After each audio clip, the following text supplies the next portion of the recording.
GMNA uses artificial intelligence for generated speech, visuals, and production. AI-generated content may contain errors.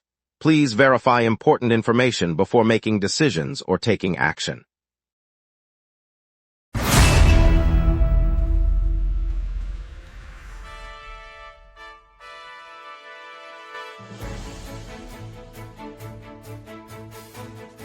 Live from the GMNA News Center, this is the Lunch Break News Hour. Good afternoon, I'm CJ Waterhouse. Tonight we'll examine the health agency's call for an independent probe after 3 miners died at a Montreal youth center, get an update on the Atwater water pipe replacement timeline, and remember Steve's music store closing after 61 years. Over to you, Jeff. The Midsummer Street Arts Festival kicks off this Friday evening on St. Laurent Boulevard, offering live music stages, food trucks, and dozens of local artisans showcasing handmade crafts. Admission is free for all ages, and families can enjoy a dedicated kids zone with interactive workshops, face painting, and storytelling sessions throughout the festival weekend. Organizers anticipate over 10,000 visitors each day, encouraging riders to use the St. Laurent Metro station and designated bike racks to ease downtown traffic congestion. Our schedule includes community updates and event highlights, so lots to get to. Now we'll move directly into the news. Good afternoon, Montreal. Quebec has postponed the public release of its updated flood zone map, originally slated for 1 August 2026, after the Communauté Métropolitaine de Montréal began development in 2019. Remy Gaudreau has the full story. Officials announced today that the province pushed back the unveiling of the updated flood zone map, originally set for the 1st of August. The delay comes from the Quebec government, in partnership with the Metropolitan Community of Montreal, which has been refining the map since 2019. The new version was meant to replace the older criticized map that many residents rely on for insurance and planning. No new release date was provided, but officials said the postponement is to ensure the data reflects climate and development changes. The map's rollout had been a key promise from the provincial cabinet earlier this year. The CMM said its teams will keep calibrating flood risk models and expects to share a revised schedule in the coming weeks. Remy Gaudreau, GMNA News, Montreal. Montreal's Daniel Sauvageau has been appointed head coach of Canada's women's hockey team, marking a historic return to the city after her Olympic triumph. Matthew Lachance has the full story. The Canadian women's hockey program announced today that veteran coach Daniel Sauvageau will take the helm as head coach. The decision was confirmed at a press conference on the outskirts of downtown Montreal, where officials highlighted her track record leading the national squad to Olympic gold in 2022. Sauvageau, who previously guided the under-22 team to a World Championship bronze, will replace longtime leader Marie-Claude Bouchard starting this fall. Hockey Canada said the move aims to build on recent success and prepare the roster for the upcoming World Championships and the Paris Olympic cycle. Players and staff expressed optimism about the new direction and expect a seamless transition in training camps. Matthew Lachance, GMNA News Plateau.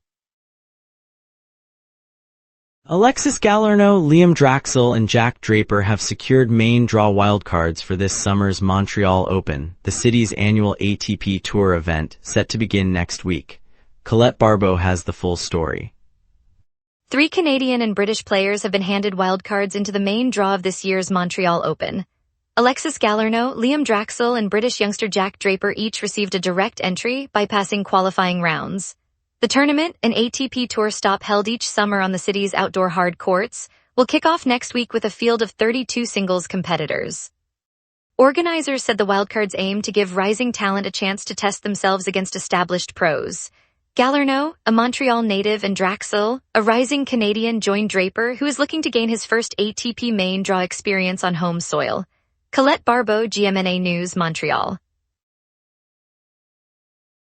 Canada has unveiled a $2 billion program to fund new locomotives assembled in Montreal, boosting domestic rail manufacturing and modernizing the national fleet. Remy Gaudreau has the full story. The federal government unveiled a near $2 billion Canadian program today to fund new locomotives that will be assembled right here in Montreal.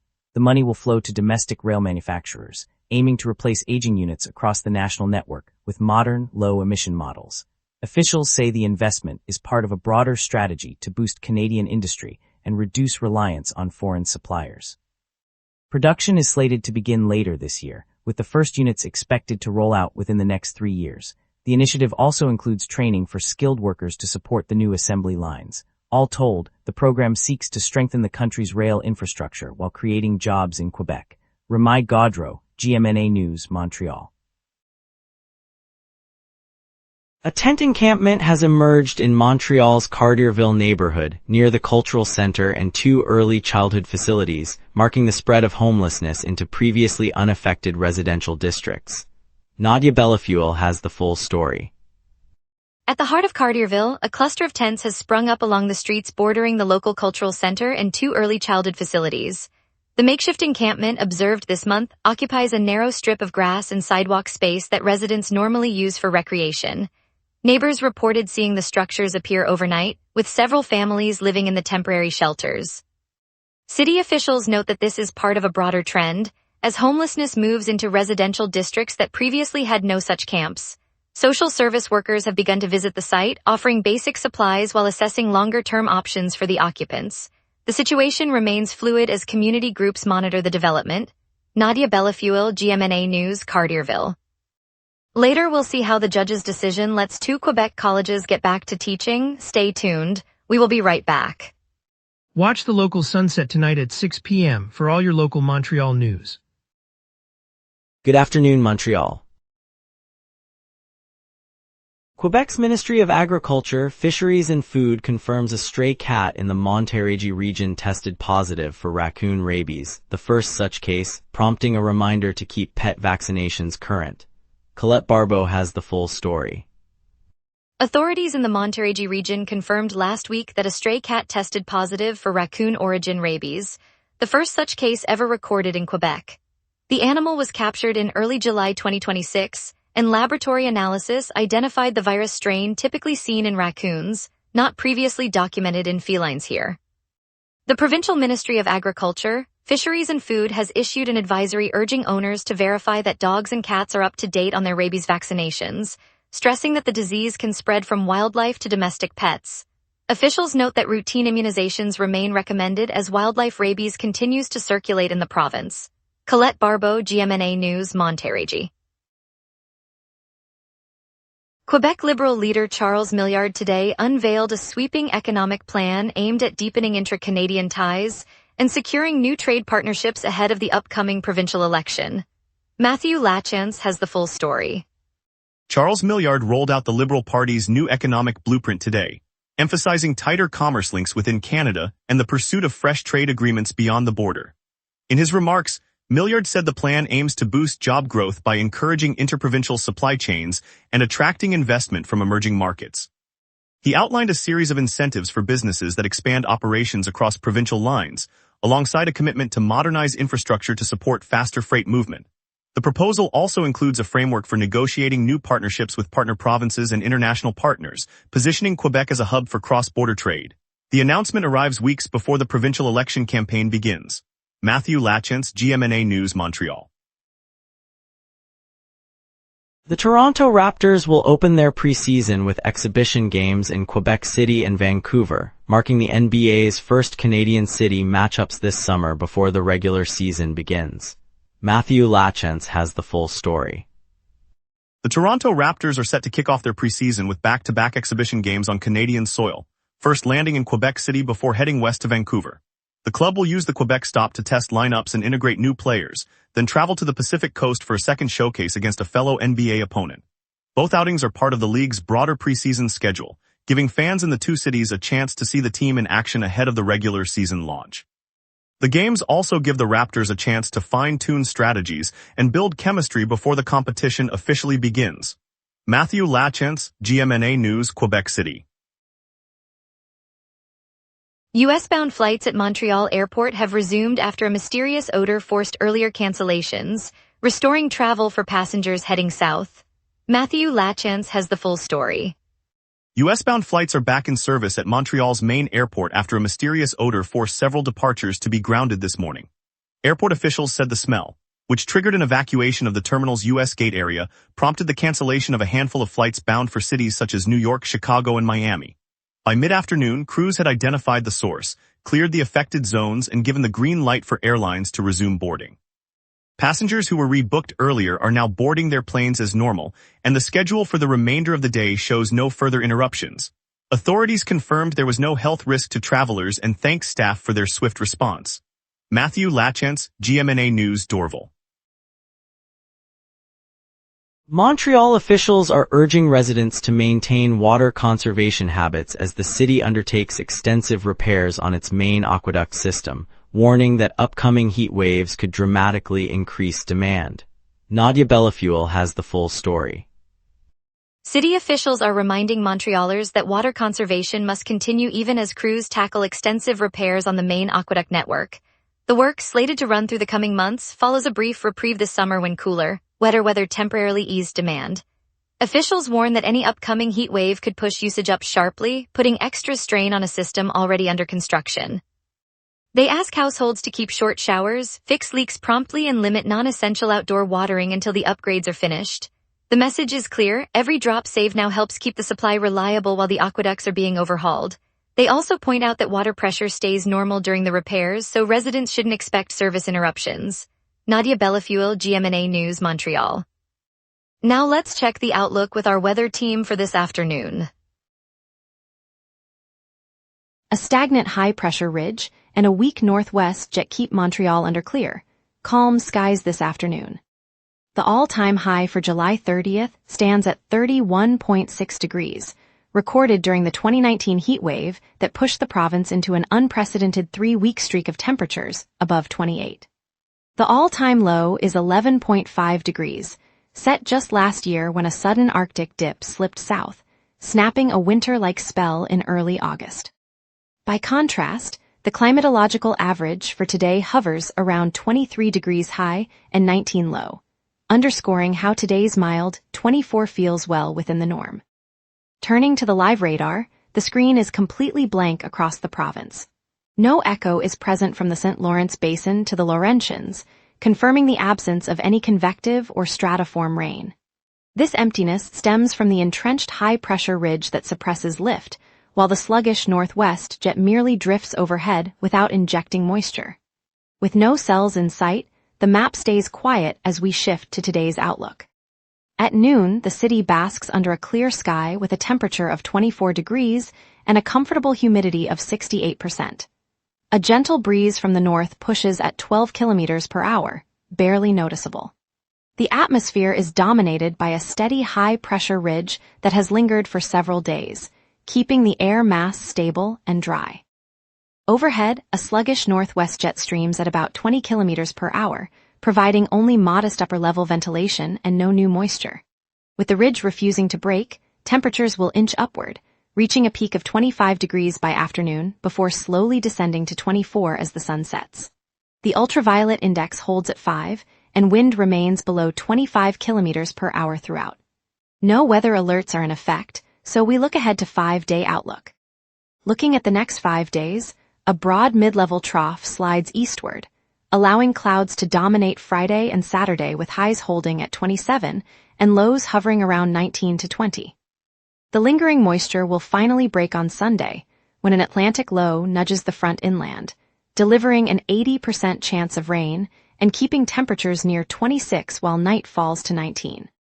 By Monday, the ridge reasserts itself, clearing the sky and dropping the high to 25 with a sharp dip to 17 at night. Tuesday remains under the same ridge, offering another clear day and a modest rebound to 26, while lows stay comfortable at 17. The pattern promises a brief wet spell before returning to dry, mild summer conditions. And that's your weather. Remember, the lunch break is also available as a podcast. Listen anytime on Spotify or wherever you get your podcasts. Up next, traffic updates, a look at Chamber Spotlight on Steve's Music Store, and preview of Habs trade chatter. We will be right back. Watch the local sunset tonight at 6 p.m. for all your local Montreal news. All major routes are running freely this morning. Autoroute 15 eastbound shows smooth flow, with travel times matching normal free flow conditions. Autoroute 75 westbound is clear, no slowdowns reported near the Daiquiri interchange. Boulevard St. Laurent both directions is moving at normal speed, and Rue St. Denis downtown remains unimpeded. The downtown core, including Rue Sherbrooke and Rue St. Catherine, reports no congestion. Across the island, the Champlain Bridge and the Victoria Bridge are clear, with no queues at the toll plazas. With no incidents on the road network, commuters can expect a steady ride into the early afternoon. Historically, traffic begins to build around the 1 o'clock lunch window, especially on the southwest corridor toward the Université de Montreal and on the east side near the Honoré-Beaugrand corridor. Drivers should stay alert for the typical increase in volume after lunch. Cyclists on the Lachine Canal path report unobstructed lanes, and the clear sky means no weather-related delays. Fierté Montreal Pride 2026 is lighting up the city's indoor scene, with parties, plays, comedy, and dance shows spilling across venues today. If you're looking for a vibrant celebration of LGBTQ+ culture, this is the place to be. Over at Time Out Market Montreal, the rain can't stop the fun. The market offers free kids' activities and even a pop-up Cirque du Soleil performance, making it the perfect downtown refuge. For art lovers, Cirque du Soleil's Echo exhibition has set up an exclusive behind-the-scenes photo showcase inside the market, letting you glimpse the magic that never reaches the main stage. It's a chance to see the troupe's most iconic moments up close, and it's free to wander. All three experiences are happening right now, so whether you crave high-energy celebration, family-friendly indoor play, or a glimpse behind the curtain, Montreal's cultural pulse is beating strong today. And now here's Jason with sports. Habs' summer moves reshape the roster, sparking debates on talent and depth. The Habs sit atop the league's elite under 25 cores, but the Marchenko price tag looms like a king's ransom. Management must decide whether the Russian winger's upside justifies sacrificing future assets, a choice that could tilt the balance of Montreal's forward depth heading into the season. Montreal's off-season buzz centers on the Sasha Pastujov swap and the emergence of Ivan Demidov. Pastujov adds size and a two-way game to a forward group already brimming with talent, while Demidov's breakout could push him into a top-6 role, forcing a re-evaluation of the current depth chart. The Canadiens completed a straight-up exchange, sending Sean Farrell to Anaheim for Sasha Pastujov, both restricted free agents. Pastujov's 23-year-old skill set offers a fresh offensive option on the wing, while Farrell's departure opens a slot for a younger prospect to earn minutes in the Canadiens' top-line rotation. Steve's Music Store on St. Catherine Street in downtown Montreal has closed its doors after 61 years of serving the city's musicians. For generations, the shop stocked guitars, drums, keyboards, and the gear that turned bedroom rehearsals into stage-ready performances, becoming a gathering place for budding artists and seasoned pros alike. The decision came as rising rents and the surge of online retailers squeezed its margins, leaving the beloved retailer with no sustainable path forward. Its shuttering marks the end of a cultural landmark that helped shape Montreal's vibrant music scene, from indie bands to classical ensembles. Montreal loses more than a store. It loses a community hub that reminded us all that a city's soul sings in its local shops. And now a warm look back at Steve's Music Store, the iconic Montreal shop closing after 61 years of melodies. Coming up tonight at 6, the local sunset. Your neighborhood, your city, your news.